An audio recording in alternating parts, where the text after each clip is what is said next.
오늘 주신 말씀은 요한복음 13장 12절부터 17절까지 되겠습니다. 번갈아 읽도록 하죠. 저의 발을 씻기신 후에 옷을 입으시고 다시 앉아 저에게 이르시되 내가 너에게 행한 것을 너희가 아느냐. 너희가 나를 선생이라 또는 주라 하니 너희 말이 옳도다. 내가 그러하다. 내가 주와 또는 선생이 되어 너희 발을 씻겼으니 너희도 서로 발을 씻기는 것이 옳으니라. 내가 너희에게 행한 것 같이 너희도 행하게 하려 하여 부모를 보였노라. 내가 진실로 진실로 너에게 이르노니 종이 상전보다 크지 못하고 보냄을 받은 자가 보낸 자보다 크지 못하니 너희가 이것을 알고 행하면 복이 있으리라. 아멘. 오늘의 말씀은 서로 발을 씻기라 라는 제목이 되겠습니다.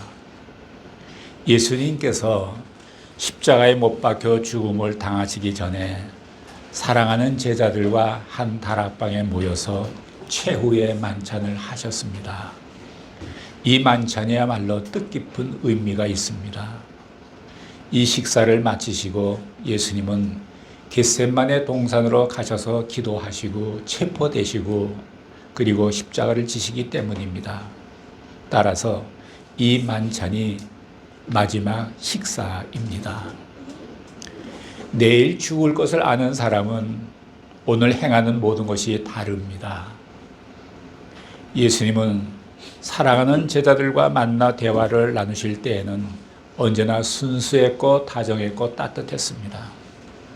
그러나 제자들은 예수님의 말씀하시는 뜻을 잘 깨닫지 못하곤 했습니다. 만왕의 왕이신 예수님이, 죽은 자를 살리신 예수님이 그분이 죽으실 거라고는 상상도 제자들은 하지 못했습니다. 예수님께서 만찬을 마치시면 곧 십자가의 죽음으로 가시는데, 그래서 예수님은 최후의 만찬 중에 특별한 두 가지를 행하셨습니다. 첫째는 성만찬입니다. 예수님은 떡을 떼어 제자들에게 주시면서 이것은 나의 살이다 라고 말씀해 주셨습니다.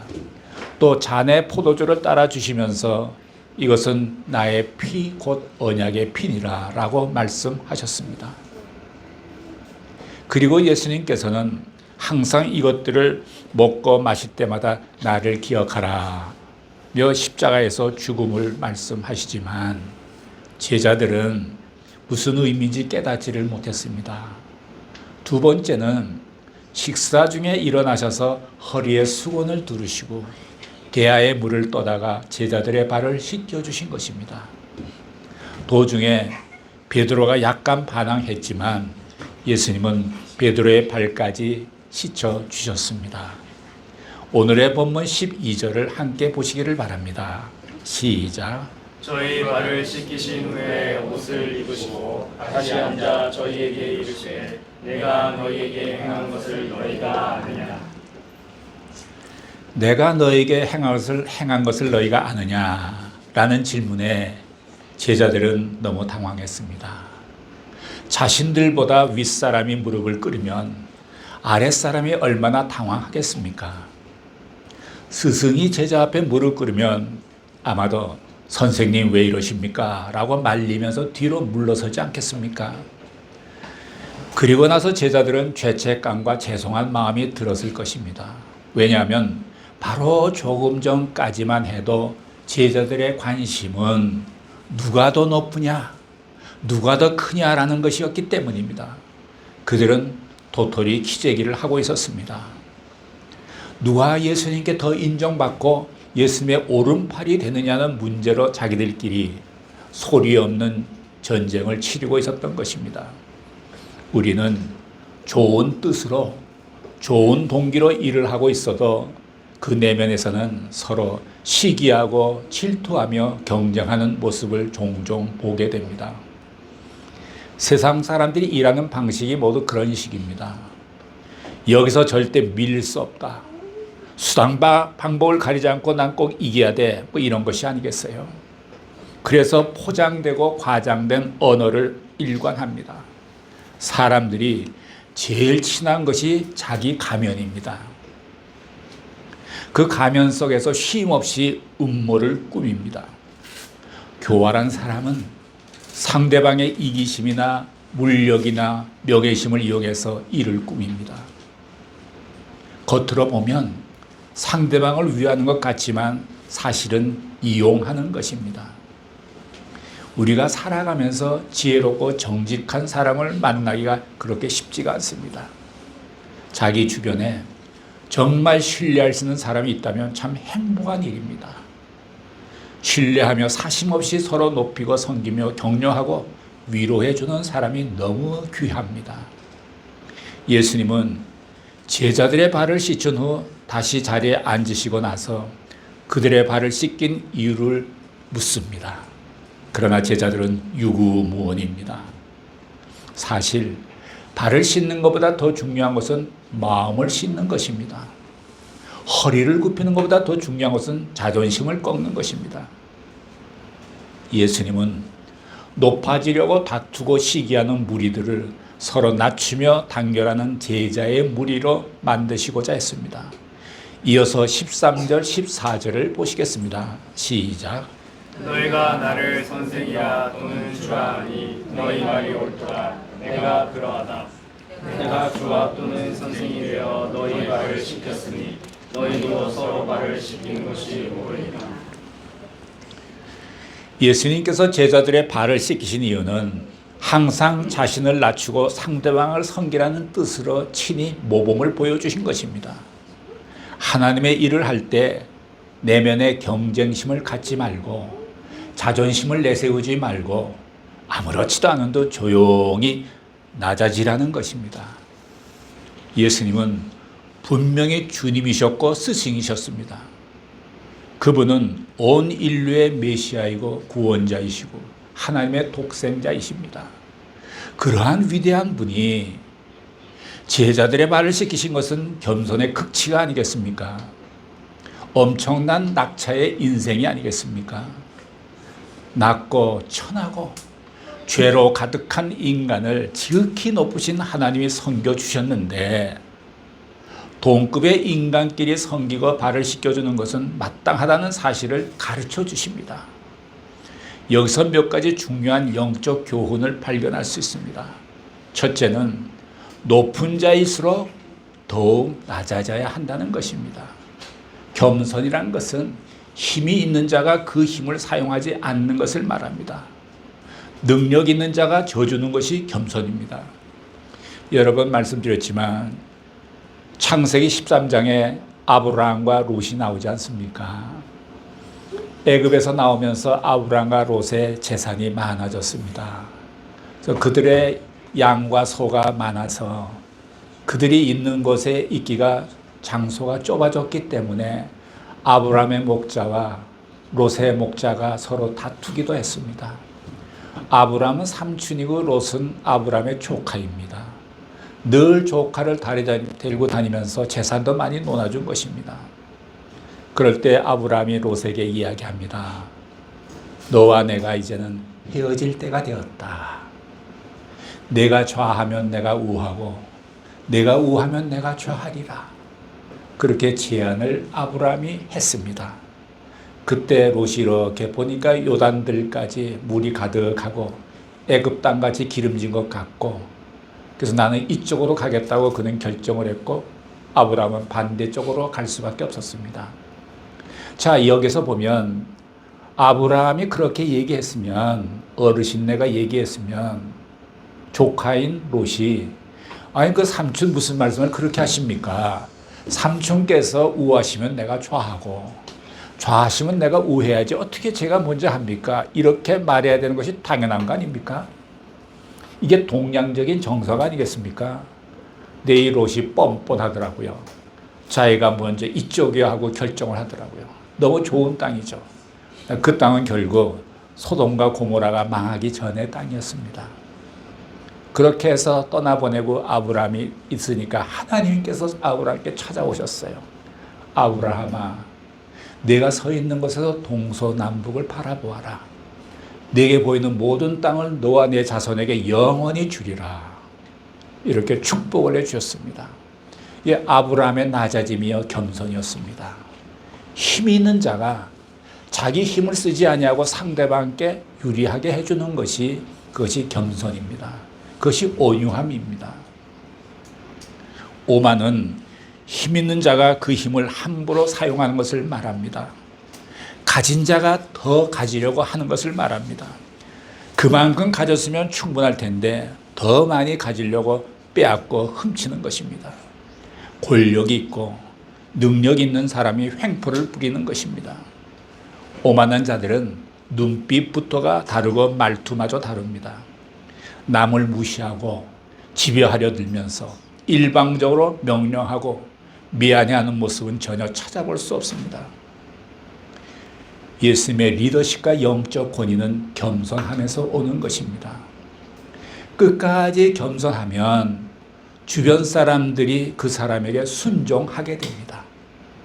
내가 끝까지 순종하면 상대방이 나에게 순종하게 되어 있습니다. 저절로 순종하게 되죠. 예수님은 죄인들의 친구가 되어 주셨고 모든 사람들이 피하고 싫어하는 세리와 창녀들을 만나 주셨습니다. 그분은 여우도 굴이 있고 공중에 나는 새도 깃들 것이 있건만 인자는 머리들 곳조차 없도다 라고 말씀도 했습니다. 노숙자 같은 삶도 있으셨나 보다라고 생각되어집니다. 둘째는 솔선수범해야 한다는 것입니다. 분쟁이 있을 때에 먼저 화해를 청하는 자가 형님이 됩니다. 나이가 많거나 학식이 높아야 형님이 되는 게 아닙니다. 먼저 문제 해결을 위해서 순리로 일을 풀어나가는 자가 형님입니다. 많은 문제에 있어서 우리는 모두 해답을 잘 알고 있습니다. 그러나 알면서도 행하지 않는 것이 문제입니다. 겁이 나서 못하고 이해관계가 맞물려서 못합니다. 그래서 자꾸 화려한 말로 대신을 합니다. 예수님께서 제자들의 발을 씻긴 것은 감동을 주는 일입니다. 남이 하니까 나도 하고 남이 말하니까 나도 말하는 것이 아닙니다. 우리는 진정한 감동이 솔선수범하는 데 있다는 사실을 예수님한테서 배울 수 있습니다. 모든 문제를 갑작스럽게 한꺼번에 해결할 수는 없습니다. 우리가 배우고 알며 느끼는 대로 조금씩 바꿔나갈 때 감동이 있게 됩니다. 가끔 보면 새로 부임한 목사가 내가 이제 이 교회에 부임했으니 이 교회를 개혁하리라 막 시스템을 뜯어고칩니다. 그런 목사님들은 얼마 가서 쫓겨나게 돼 있습니다. 이 목사님이 새로 오셨으면 자기의 영적인 권위가 세워지기 전까지는 주보 하나 바꾸는 것도 좀 사양해야 됩니다. 영적인 권위가 생기면 그때부터 조금씩 바꿔나가는 것입니다. 지혜가 필요합니다. 진정한 영적 권위와 리더십은 모든 일에 지혜롭고 정직하며 솔선수범하는 데 있다는 사실을 기억하시기를 바랍니다. 이렇게 살아가면 나중에 전설적인 인물이라는 평을 받습니다. 50년 이상을 변호사 생활하면서 10,000명이 넘는 사람들을 그들의 삶을 곁에서 지켜봤다는 니시나카 스토무라는 변호사가 있습니다. 일본 변호사인데 그분이 이런 책을 썼어요. 운을 잃는 변호사라는 책입니다. 그가 말한 것은 영적인 분야에서 관찰하면 많은 참고가 돼요. 그는 타인의 중대사에 많이 관여해 왔기 때문에 저절로 인생 공부를 많이 했다고 했습니다. 그리고 운이라는 것이 참 신기하다는 것에 느낌이 들었다고. 세상에는 확실히 운이 좋은 사람과 운이 나쁜 사람이 있다는 것이에요. 영적으로 보면 하나님의 은혜가 있는 사람이 있고 그렇지 않은 사람이 있다는 것이죠. 그의 저서에 몇 가지를 요약을 해봤는데 첫 번째는 악행으로 성공한 것은 오래가지 못한다는 것입니다. 잔머리를 굴려서 돈을 잔뜩 벌거나 출세해서도 그 성공은 오래가지 못하고 얼마 못 가 실패하고 궁지에 몰리는 경우가 많다는 것입니다. 그의 말에 의하면 악행은 반드시 신이 벌을 내린다는 것입니다. 두 번째는 다투어서 좋은 일은 아무것도 없다는 것이죠. 다툼은 결과적으로 상대의 원한을 사게 되고 운을 나쁘게 한다. 신기하게도 재판에서 이긴 후에 불행해지는 사람이 드물지 않다. 다툼은 원한을 남기고 운을 달아나게 한다. 또 세 번째는 도덕적인 부채는 금전적인 부채보다 운에 더 큰 영향을 미치고 감사하는 마음이 운을 가져온다. 도덕적 부채에 대한 인식 없이 살거나 감사한 마음을 가지지 않으면 운은 달아난다. 이게 지금 세상 사람이 얘기하고 있는 거예요. 네 번째는 좋은 운은 겸손하고 은혜를 잊지 않는 마음에서 온다. 세상 사람들 앞에서 겸손하고 감사하는 마음은 그런 마음이 은혜를 잊지 않는 마음이 좋은 운을 부르고 있다. 다섯 번째는 배려하고 격려하고 칭찬하면 이런 것이 운으로 연결된다. 여섯 번째는 남을 위한 일일수록 더 기쁜 마음으로 하라. 운이 좋은 사람은 남에게 도움을 준다. 또 일곱 번째는 그 밖에 부부끼리 감사하며 살면 그 집은 잘 되게 마련이다. 다툼 중에서도 상속 분쟁은 큰 불운의 서막이다. 나만 잘 되기를 바라면 운은 돌아선다. 부모님을 부양하면 좋은 운이 나를 부양한다. 유능하다는 말보다 믿을 수 있다는 말이 진짜 값진 칭찬이다. 100만큼 일하고 80만큼만 바라면 120이 들어온다. 대략 요약하면 이렇습니다. 세상 사람이 경험한 것인데 성경 말씀하고 많이 일치되는 듯해서 소개를 해드렸습니다. 크리스찬으로서 화목하고 봉사하며 은혜를 알고 나누면서 사람답게 살면 하나님의 은혜와 축복이 따라오게 되어 있습니다. 가정에서 아내가 행복할 때 남편도 행복합니다. 아이들이 행복할 때 부모도 행복할 수 있습니다. 나와 동역하는 사람이 행복해야 나도 행복한 것입니다. 서로 발을 씻어주라는 말씀은 그런 의미입니다. 가끔 교회에서 아버지 학교를 하면서 세족식을 합니다. 마지막 날에는 부인들을 다 초청을 합니다. 그러면 남편들이 준비된 대야에 물을 떠갖고 아내의 발을 씻어줍니다. 어떤 분은 순서의 한 의식으로 생각할 수 있겠고, 또 어떤 분은 지금까지 정말 가정을 위해서 수고한 자기의 아내의 발을 마음을 닮아서 정성껏 씻어드리는 분이 계십니다. 씻김을 받는 사람도 울고 씻는 사람도 울고 있습니다. 세족식이 종교적 의식에 불과하면 안 되겠죠. 서로 발을 씻어주라는 간단한 말씀 안에 예수님이 주신 복과 승리의 비결이 있습니다. 남을 살리면서 내가 살아야 합니다. 저도 사업을 해봤지만 이 동업을 하는 것도 50대 50으로 투자해서 동업을 하면 이익도 5대 5로 나누면 상대방은 내가 좀 덜 받은 것 같다 하는 감정을 갖습니다. 그러니까 처음부터 당신은 5.5 갖고 난 4.5를 갖겠다. 당신이 6 가져라 나는 4 갖겠다. 이런 마음으로 나누면 비로소 상대는 비로소 계산이 좀 맞는다. 이렇게 생각하는 것이 현실이에요. 동업이 그래서 어렵다는 거죠. 말씀드렸다시피 얼마 전에 어느 그룹이 교회에 분규가 있어서 떨어져 나와서 몇 개월 동안 각자 온라인으로 예배를 드리면서 함께 예배드릴 장소를 찾았지만 빌리고자 하는 일본 교회를 비롯해서 그들 나름대로의 타당한 이유가 있어서 거절당해서 방황하던 중 저희를 찾아왔어요. 우리 니고데모 선교를 찾아왔어요. 우리 예배실을 주일날 오후에 비우는 시간에 자신들이 예배를 좀 여기서 드리면 안 되겠느냐는 것이에요. 그들이 얼마나 함께 예배를 드리고 싶겠어요. 빌려드리면 그들에게 큰 유익이 되고 예배를 받으시는 하나님이 기뻐하실 것이고 우리도 베풀 수 있기 때문에 유익이고 이렇게 삼자가 모두 유익이라면 이것은 하나님의 뜻이다라고 생각을 해서 허락을 했습니다. 그래서 그들이 당분간 주일 오후 시간에 예배를 드리기로 했습니다.